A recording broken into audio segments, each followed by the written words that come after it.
The Hard Truth, Season 9 with Akosia Konedu. Proudly brought to you by EcoBank.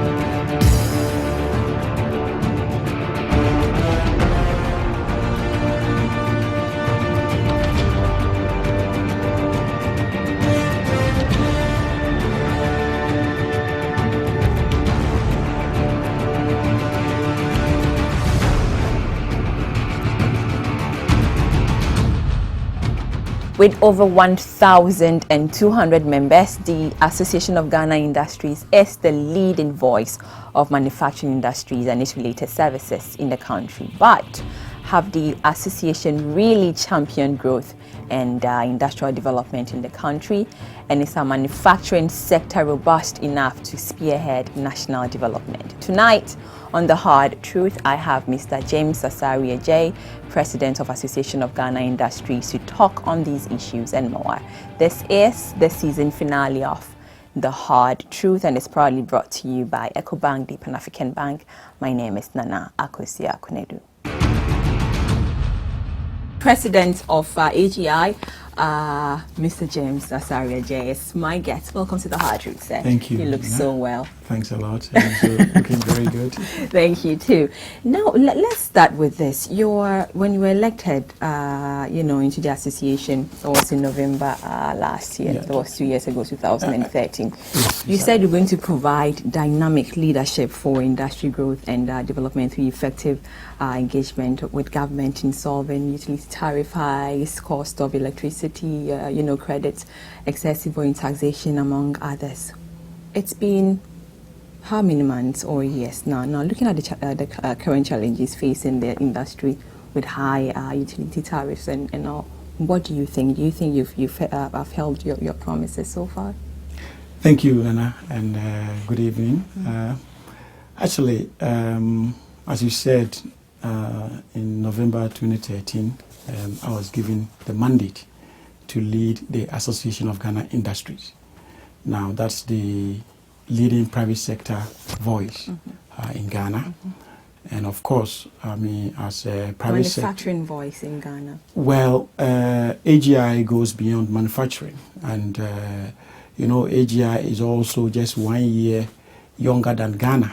So we've just been around for as long as, about 57 years. And at a point, it was really an association or group of manufacturers.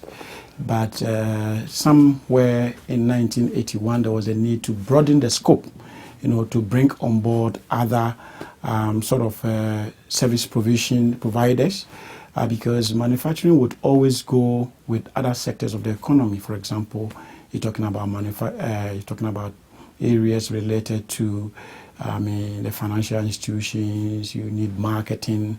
In some cases, you also even need the oil and gas sector. So we have about 23 sectors in all, cutting across all areas of the economy. So basically, even though Adjei focuses on industry and manufacturing, but then we cover all areas of the economy. So yes, you engage in government in dealing with the tariff hikes, credits and all. It's been 3 years along the line. What would you say today? Do you think you've achieved that? Well, Adjei basically looks at advocacy. Trying to advocate, for a very good business environment generally in the economy.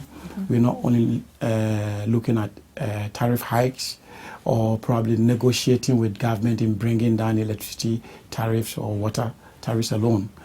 But then we look critically at all sectors, all areas, particularly in relation to macroeconomic, situation of the economy.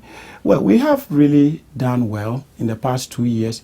We have engaged stakeholders. We have engaged government at ministerial levels.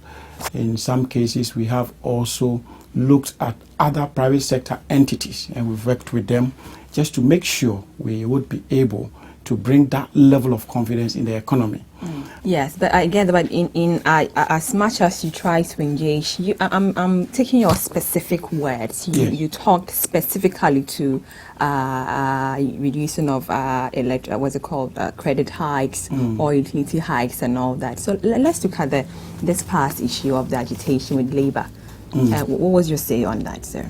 Yeah, but before then, you see, Association of Ghana Industries, is not a policy-making institution. You know that. We influence government policies. We ensure that we actually, get to the core of things that affect businesses, or maybe try to help in creating the enabling environment. Let me take you to February 2014, when the Bank of Ghana came out with the forex rules, which were really devastating to businesses. Now, AGI strongly engaged the central bank and other institutions in trying to make sure that some of these, let me say, rules or regulations that were inimical to business growth, were more or less removed. That was one key thing that we did, or I have done in my term.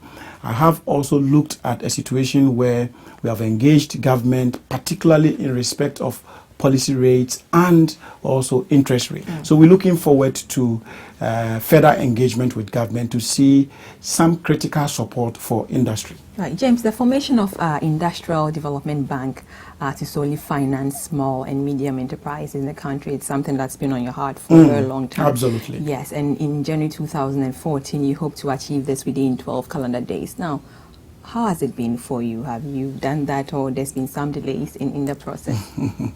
Actually, yeah, that's very true. But let me start by saying that, financing has been a critical thing, a challenge, to businesses in the economy. Just this morning, we had an SME financing stakeholders meeting.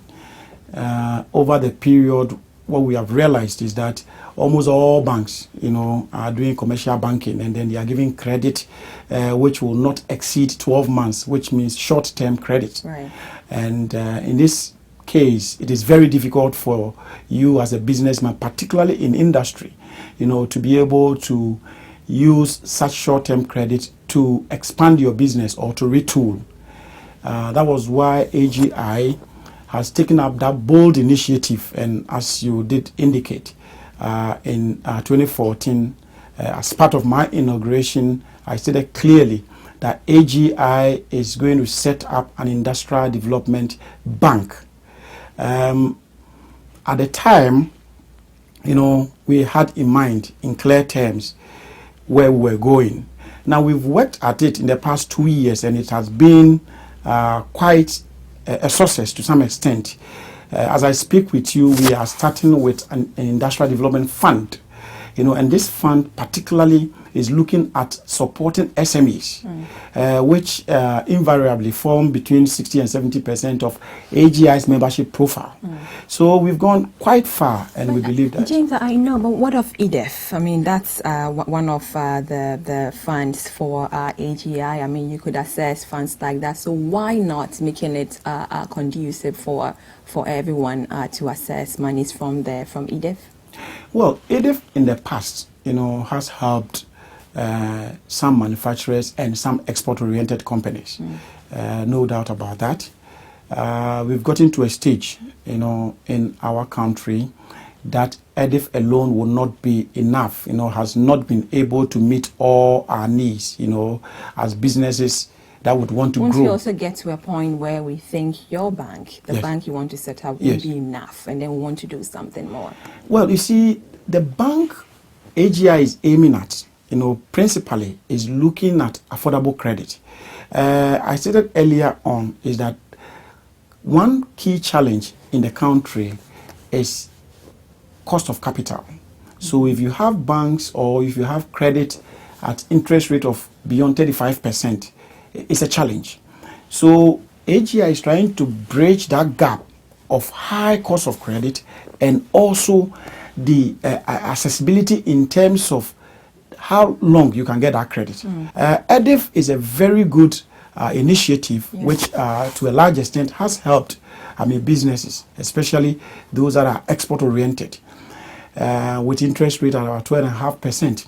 But the processes has been so difficult, for businesses to assess that. But I get that. But I'm forced to say that, every business, it looks at the sustainability of its operations. So the banks will look at that. Depends partly on how to make good decisions regarding investments and loans. Now, if you develop a foolproof criteria for assets and funds, and it's imperative to reducing bad debts. So how, again, are you going to, deal with criteria and with your bank?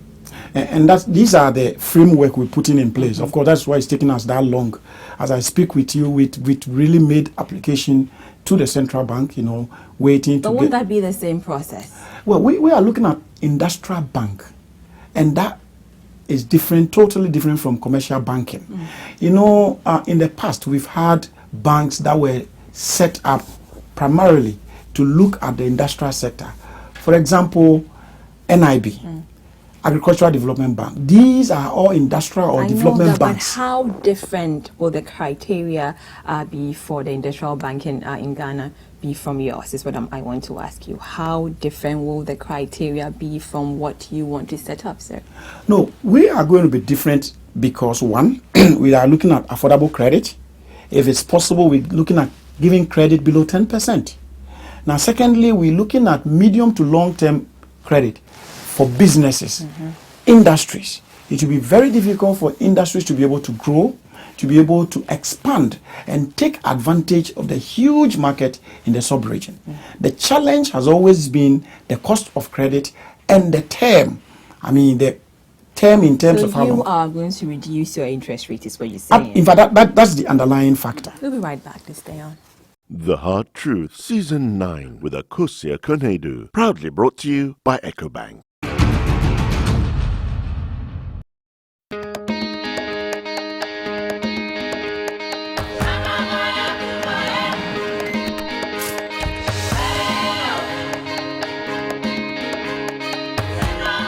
EcoBank, we see a great future, one that's full of opportunity for those who want to be the best.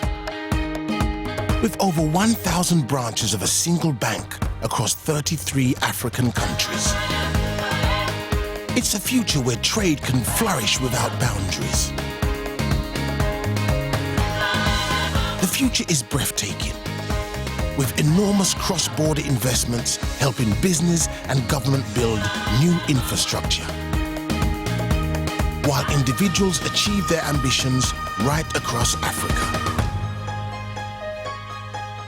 The future is Pan-African, and EcoBank is the Pan-African bank. Welcome back, and this is the season finale of The Hard Truth, and AGI boss is here, James Asare Adjei. Now, James, records from the central bank shows that in 2015, the country exported 10.1 billion US dollars worth of commodities, mainly gold, cocoa, oil, and the world market. And while it's imported goods valued at $14 billion dollars, with demands on non-oil products reaching about 11.9 million. Now, do you see the Ghanaian appetite for import reducing anytime soon? Or what would you say? Do you see it reducing anytime soon? The problem that the country is faced with is a huge appetite, for imported goods. And AGI thinks that this is a problem, a big problem for industrial growth. If almost everything that can be produced locally are being imported, then there's a challenge. We have persistently called for a reduction in the imports of imports coming into the country. AGI thinks that the country is too over-liberalized. There's that level of over-openness, in the economy for all goods to come in. Now, elsewhere, I think that governments or institutions have tried to more or less restrict, imports into the economy. We're not saying that let us go against WTO rules and regulations. Of course, we are signatory, we are members of WTO, but then there's a need for us to protect, to some extent, some infant industries, such that if the goods can be produced here, why do we allow them to be imported Exactly. into the economy in the country. We should be able to see that government is making all efforts, to promote, made in Ghana products. Local businesses must be supported, industries must be retooled. And again, to where necessary, there should be both tariff and non-tariff barriers, to curb influx of imported products.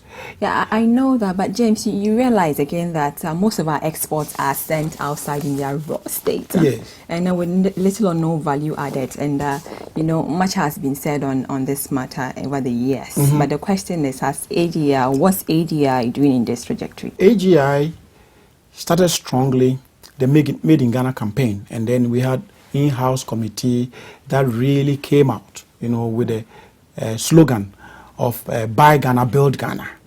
We have persistently, in collaboration with Ministry of Trade and Industry, to champion that cause, to make sure that Ghanaians buy, into this concept. That is why AGI has called on government, to really walk the talk. As we try to more or less launch Made in Ghana our products, as we make effort, to say that, okay, we are supporting Made in Ghana, promotion, we should also look at our actions and inactions, the things that we are doing which make, local products unattractive, or maybe we are not able, to sell, local products. It's really not tenable to say that we don't have local companies don't have the capacity to really produce. I get it. Now, churning out of substandard products and non-adherence to trade rules is an area that needs to be addressed in products in Ghana. Now, last year, you realized that audit report presented to Ghana by the FVO, that's the Food and Veterinary Office of the European Commission, indicated that Ghana stood the risk of being banned from food export of vegetable products. So don't you think that education needs to be done in this area? Well, you are perfectly right, and we need to really, apart from education, we need to build capacities of such businesses that do export.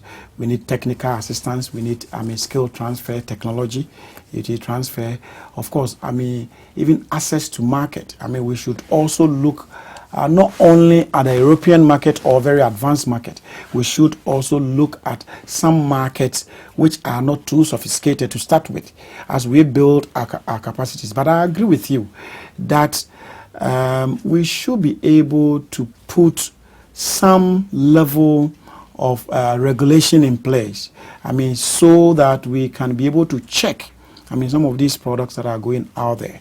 Because other than that, it doesn't speak well of the country. We should get our standards right, and then also make sure that we improve on the production processes, of these companies that are into exports. We'll be right back. The Hard Truth, Season 9 with Akosua Konedu, proudly brought to you by EcoBank.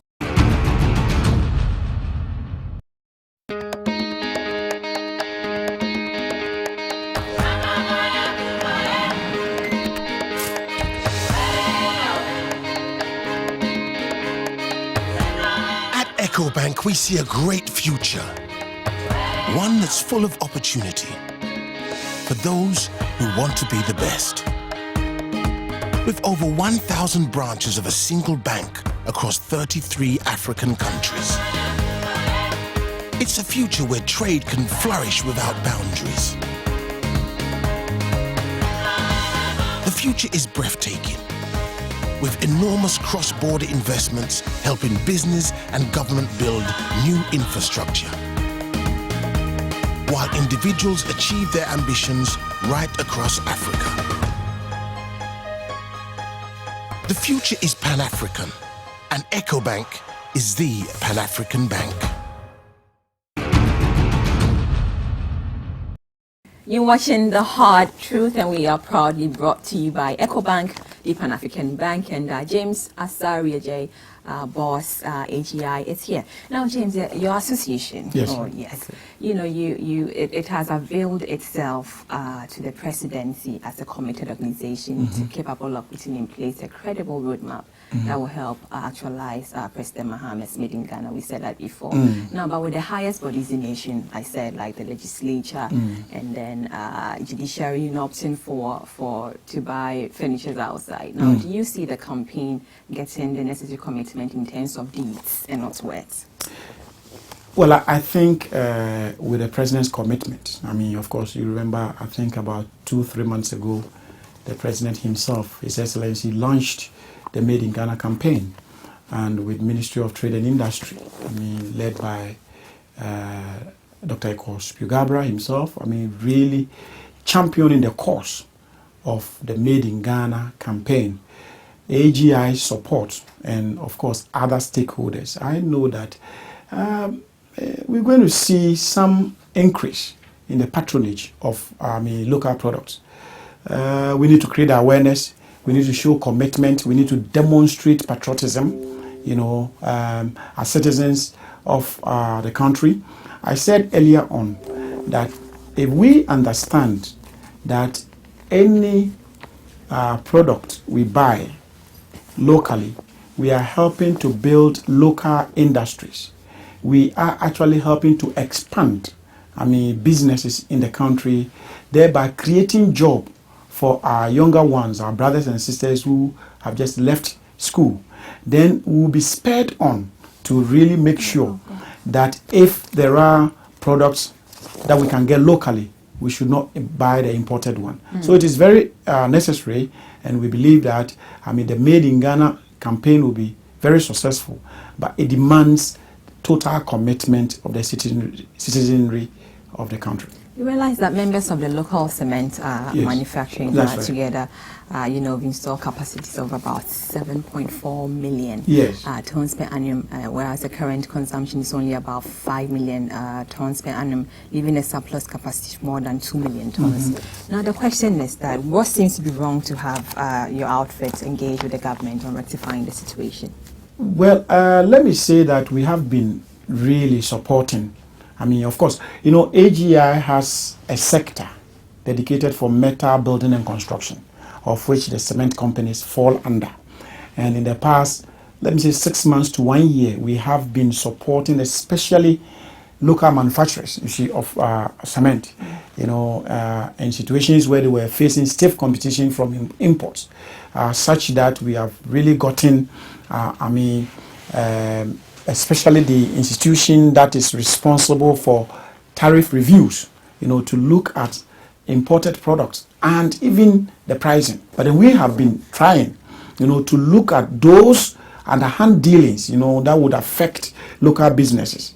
Such that you have fair playing field, you have, products that are imported in equally priced, put at that level that they are supposed to be. And we've been supporting such sectors. May last year, you requested that the Bank of Ghana should cap lending rates to businesses, thereby making it illegal for a lender to go above the agreed limit, following the microfinance fraud revelation. And I remember Dr. Spugabra also has echoed his thought. Now, however, some would say that that could lead to credit constraints in the business sector, as enterprises that have received more expensive credit for riskier businesses, ventures will not receive that funding. Don't you agree to this argument? You see, the situation we are in at the moment makes it difficult for private enterprises, to thrive.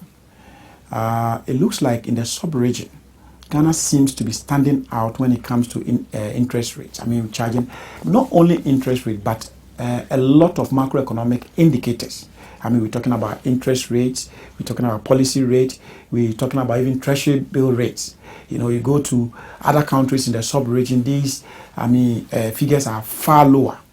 Now, if policy rates are 26% now, how is it possible, for businesses to be able to borrow? And here, definitely, the banks would also have some benchmark or maybe markup on policy rate. So you say we should have a fixed interest rate that's cut across? Not necessarily fixed. But then what we are saying is that, we remember Ghana is not an island unto itself. We operate in a bigger environment.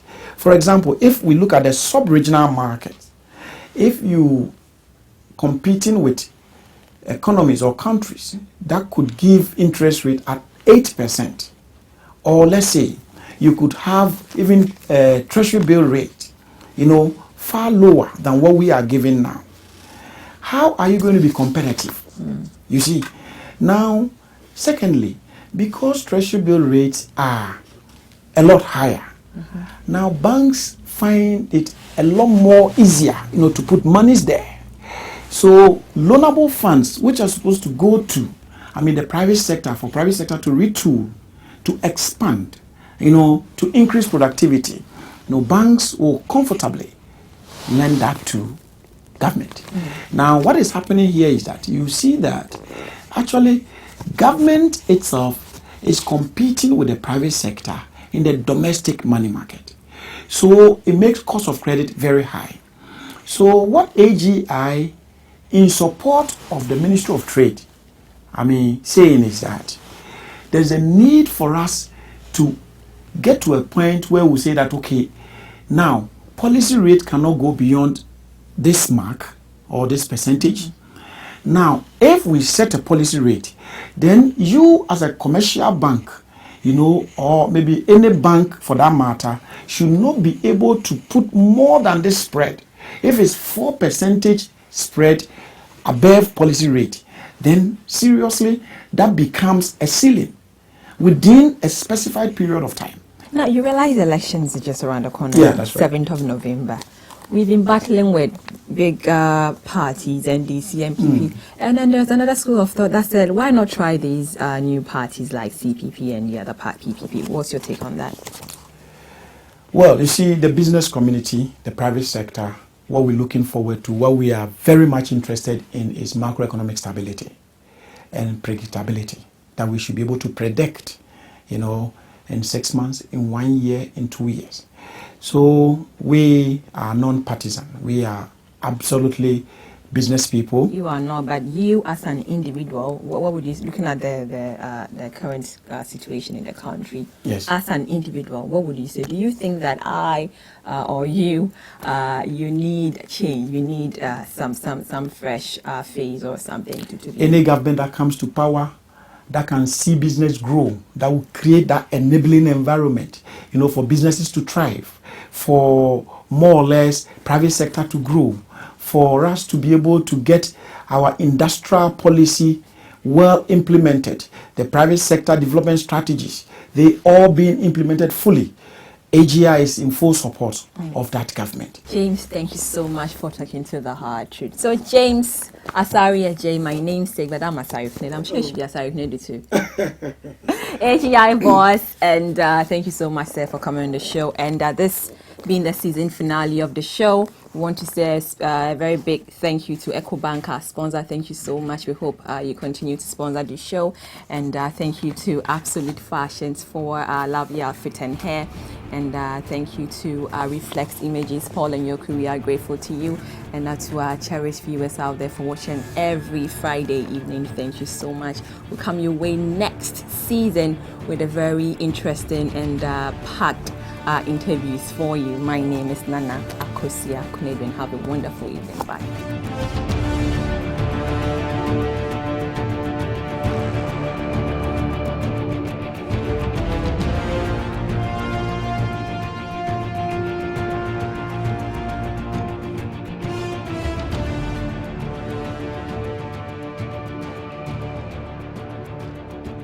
The Hard Truth, Season 9 with Akosia Konedu. Proudly brought to you by EcoBank.